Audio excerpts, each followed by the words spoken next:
하고 있는 이은경입니다. 좀 아까 얘기했던 것처럼 되게 굉장히 조심스러운 거예요. 그러니까 모든 암에 걸리신 분들이 다 섭취할 수 있다. 뭐 그거는 또 상태에 따라서 다르니까 그거를 체크를 해야 되는데 저는 저의 경험치를 얘기하고 싶은데 저의 경험치는 저는 워낙 건강한데 화이버즈 먹고 정말 완전 쾌변을 본 적이 있어갖고 이걸로 해서 3년 동안 화이버즈 먹고 사업을 시작했거든요.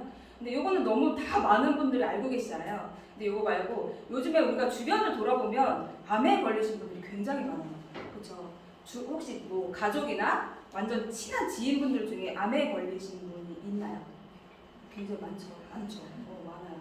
근데 저는 저희 가족력도 없어요. 너무 건강했고 뭐 혈압약, 뭐 당뇨약 이런 거 먹는 분도 안 계셨어요. 부모님들 중에도. 그러니까 우리는 다 건강하다 생각했어요.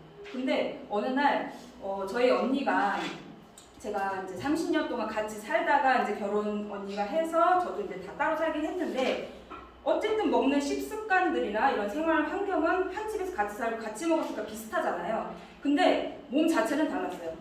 저희 식구 중에 저만 뚱뚱하거든요. 다 마르고 다 건강해요. 근데 이거는 또 각자의 받는 성격이나 생활 패턴이나 이런 게 조금씩 다르잖아요. 생활하다 보면 저희 언니가 건강검진을 원래 잘 안 받았어요. 근데 사람들 보면 우리 한국 사람들 건강검진 많이 받잖아요. 근데 전체적으로 머리부터 발끝까지 다 받는 경우가 드물잖아요. 근데 저희 언니가 한 3년 전에 건강검진을 받으러 갔는데 갑상선 쪽에 여자들이 갑상선 쪽에 혹이 있는 분들이 굉장히 많거든요. 저 또한 있고 저희 엄마도 있고 그러니까 그런 것 쪽으로 좀 유전적으로 있는 것 같아요.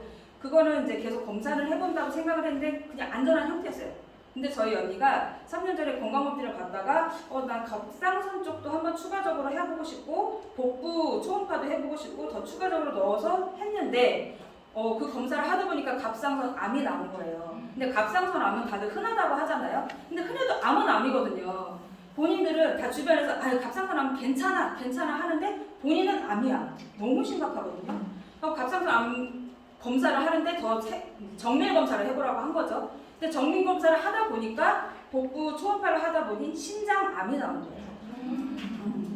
두 가지가 한꺼번에 오다 보니까 좀 멘붕이 왔겠죠. 근데 가족들한테 아무도 얘기를 안 하고 혼자 검사랑 검사 다 하고 나서 이제 수술 예약을 잡고 나서 이제 가족들한테 얘기를 했거든요. 왜냐면 두 가지가 한꺼번에 오다 보니까. 근데 저희 언니가 굉장히 말랐어요. 진짜 40kg 뭐 초반대, 중반대 요 정도 되는데 언니가 이제 세브란스에 의뢰를 해서 이제 급한 건 신장암이 원래 처음 발견된 건 갑상선인데 이런저런 거 다 하다 보니까 신장암이 나왔는데 신장암은 조직 검사 자체를 할 수가 없어요.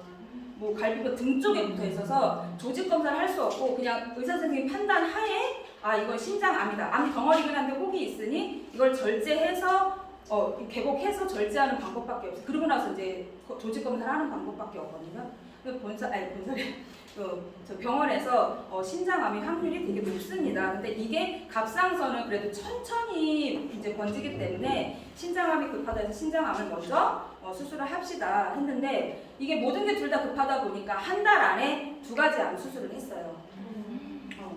한 달 안에 보름에 거쳐서 처음에 이제 신장암 먼저 수술을 하고 보름 지나고 난데 다시 입원을 해서 갑상선 암까지 수술을 했는데 2가지를 한꺼번에 하다 보니까 면역력이 굉장히 떨어지더라고요. 근데 우리가 이 암은 우리 아까 얘기했던 것처럼 유전적인 요소.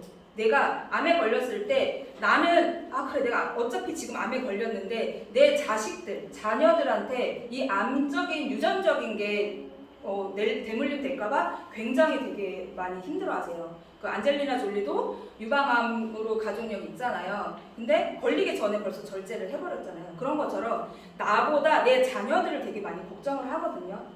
그 유전적인 요소가 있는지 그걸 먼저 보고 우리가 암에 걸리는 원인이 보면은 서구화된 식습관, 인스턴트 식품 되게 많이 먹죠. 하고 이런 것 때문에 영양 불균형이 오기 때문에 몸 안에 또 병이 오는 거예요. 그리고 과도한 스트레스로 인한 활성산소, 우리가 숨만 쉬어도 활성산소가 생기잖아요. 이런 스트레스로 인한 활성산소가 제일 많이 원인이 되고 그리고 흡연, 자외선, 그리고 미세먼지 등으로 오는 환경 오염 이런 것들이 발암물질 우리 몸속에 들어와서 세포의 염색체에 돌연변이를 만들어지는 게 암이라는 존재예요. 그러면 이런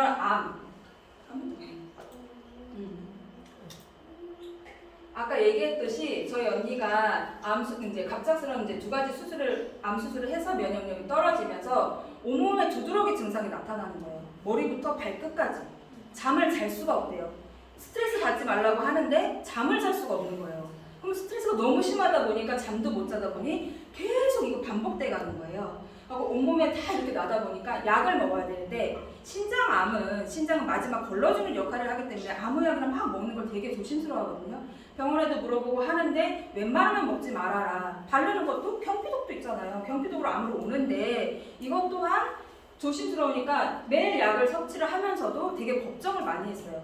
근데 제가 유산화를 하니까 제가 언니 약도 먹는데 영양제로 고쳐질 수 있다고 하면 이게 조금 장기간 가더라도 그럼 먹어보지 않겠냐 그러면 좀 안 듣더라고요. 왜냐? 암 환자들은 의사 선생님 말만 듣고 싶어요. 주변 말도 듣고 싶지 않아요. 내가 유산화 하는데 옆에 사람이 아메이 하고 애터미 해도 우리 회사 제품이 좋아 하는데 내 믿음은 의사 선생님이거든요. 그러니까 의사 선생님 말하지 않으면 듣고 싶지 않죠. 근데 제가 계속 얘기했어요. 평생을 약을 먹고 살 수 없잖아. 신장암인데 약을 계속 먹으면서 누적시킬 수 없잖아. 영양제로 한번 조금만이라도 먹어봐라 해서 이제 먹기 시작을 했는데요.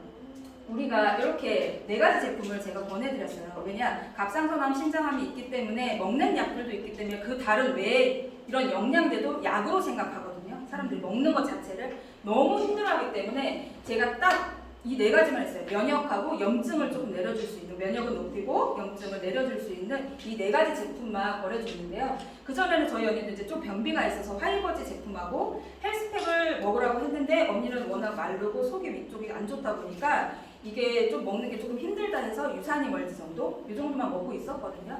근데 거기에 추가적으로 이렇게 4가지 제품을 권해줬어요. 근데 이거를 어떻게 먹냐면 원래 정량으로 먹으면 오메가도 뭐 아침 저녁 2알씩 먹어야 되잖아요. 근데 다 먹는 게 너무 힘들어. 언니 챙겨 먹는 것 자체가 힘드니까 하루에 한 번만 규칙적으로 꼬박꼬박 먹어봐라. 그래서 바이오메가 2정, C300 2정, 글루카민 2정, 비타민 D 1정 이렇게 해서 2달 프로그램으로 우선 먼저 2통씩 해갖고 전해줬거든요. 이렇게 먹기 시작했는데 이렇게 언니가 제가 이거 어쨌든 사업을 하고 있으니까 언니가 이제 그 탁상 달력에 표시를 해놓은 거예요.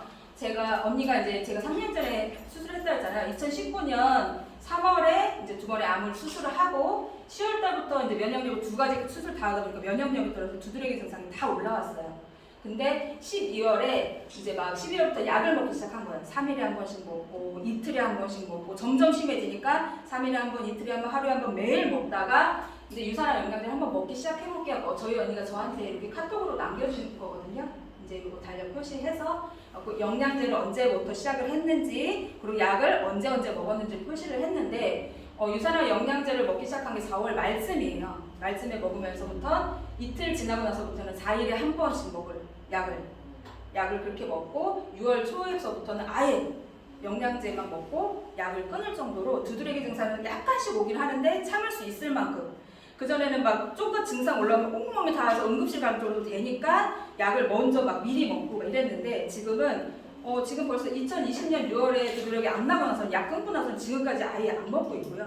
두드러기 약은. 근데 이 일로 인해서 언니도 믿음이 가는 거예요. 내가 이렇게 먹었는데 암 환자들이 이렇게 해서 먹었는데 주변에 두드러기 나는 분들이 굉장히 많아요. 코로나 때 집에 막 박혀있고 밖에 외부 차단하다 보니까 우리 옛날에 막 흙 파먹고 막 이러면서 소꿉장난하고 그랬을 때 면역력이 좀 높아졌잖아요. 너무 꽁꽁 싸니까 면역력이 오히려 떨어지는 거예요. 그 주변에 저희 언니가 이런 사례가 있다고 하니까 우리 애도 집에만 있었더니 두드러기 나던데 누구는 누구 나던데 이렇게 얘기를 하는 거예요. 근데 저희 엄마도 두드러기 약을 2년 동안 먹고 계셨던 거예요. 매일매일. 근데 그렇게 장기적으로 계속 약을 복용했던 분들은 한두 달 갖고 안 되더라고요. 하고 저희 엄마는 한 6개월 정도 그렇게 꾸준히 드시니까 지금 약을 끊는 상태예요. 저희 엄마도. 그러니까 주변에 이런 두드러기 증상은 거의 다 면역력이 요인이거든요. 이런 면역력을 좀 챙겨주면 두드러기 증상이 조금 완화되는 거예요. 그래서 이 안에 있는 제품들을 제가 4가지 정도 설명을 해드릴 건데요. 우리가 오메가3는 혈행 개선을 도와주기 때문에 염증 수치를 조금 낮춰주기도 하죠. 갖고 오메가3가 들어갔고 그리고 프로후라바놀 C300 이거는 우리가 항산화제 완전 강력한 항산화제라고 하잖아요. 우리가 뭐 비염이든 무슨 염증 들어가는 거에는 다 C300 들어가잖아요. 요걸 줬을 때 드렸고 그리고 프로글루카면 면역 대통령이라고 하죠. 암 환자들 보면은 막 버섯 다려 먹으라고 하잖아요. 영지버섯 다려 먹어라, 무슨 버섯 다려 먹어라. 근데 심장이 안 좋으신 분들도 물을 많이 먹으면 안 돼요. 하고 다려 먹는 물을 자꾸 막 버섯을 갖다 주는데도 언니는 먹을 수가 없어요. 하고 저희가 언니한테 이제 그거 먹지 말고 글루카몬에 이런 버섯 성분이 있으니 이걸 먹어라. 하고 이거는 꾸준히 먹고 있고. 그리고 그 다음에 비타민 D, 항암 비타민이라고 하죠. 비타민은 항암 비타민이라고 우리 여일수 박사도 비타민 중에 하나를 권해줘라 하면 비타민 D를 먹으라고 하잖아요. 비타민 D도 꾸준히 먹고 있습니다. 그럼 이렇게 우리가 모든 질병에 우리가 몸 안에 면역 체계를 단단하게 해주면 외부로서 오는 세균들을 침투를 막을 수 있잖아요. 균등하게 면역을 높여주는 게 좋겠고요. 면역력을 높이기 위해서는 충분한 수면을 해야 돼요. 잠을 잘 자야 돼요. 잠을 잘 자야 되는데 잠을 못 자다 보면은 몸 안에 계속 피곤한 게 누적이 되고 쌓이기 때문에 이런 면역력이 떨어지기도 하고 규칙적인 운동. 제 몸 같아서 이거 넣었어요. 날씨랑 제 생각이 나더라고요. 정말 근데 운동만 열심히 하면 안 돼요. 운동은 20%, 먹는 게 80%. 먹는 거 저는 너무 좋아해요. 지금 이 정도. 규칙적인 운동도 해야 되고 그리고 올바른 식습관 규칙적으로 먹어야 돼요. 아침, 점심, 저녁 조금씩 먹더라도 규칙적으로 먹는 올바른 식습관을 가져야 되고 스트레스 줄이기. 스트레스는 정말 우리가 내가 받고 싶지 않은데도 계속 오는 게 있잖아요. 저 지금 2달 동안 제사 막 지금 4번 했거든요. 어저께 제사 지내면서 이거 하면서 조금 스트레스 받아요. 그리고 수분 보충, 물 많이 먹으라고 하잖아요. 최소한의 1.5리터는 먹어야 된다 이렇게 얘기하고 있고 항산화 영양제를 우리가 좀 안전한 영양제로 선택해서 드시면 되고 그리고 체온 유지, 우리가 요즘에 환절기 때문에 되게 아침 저녁으로 엄청 차이가 나잖아요. 아침 저녁으로 이런 체온 유지를 해주시는 게 좋고요.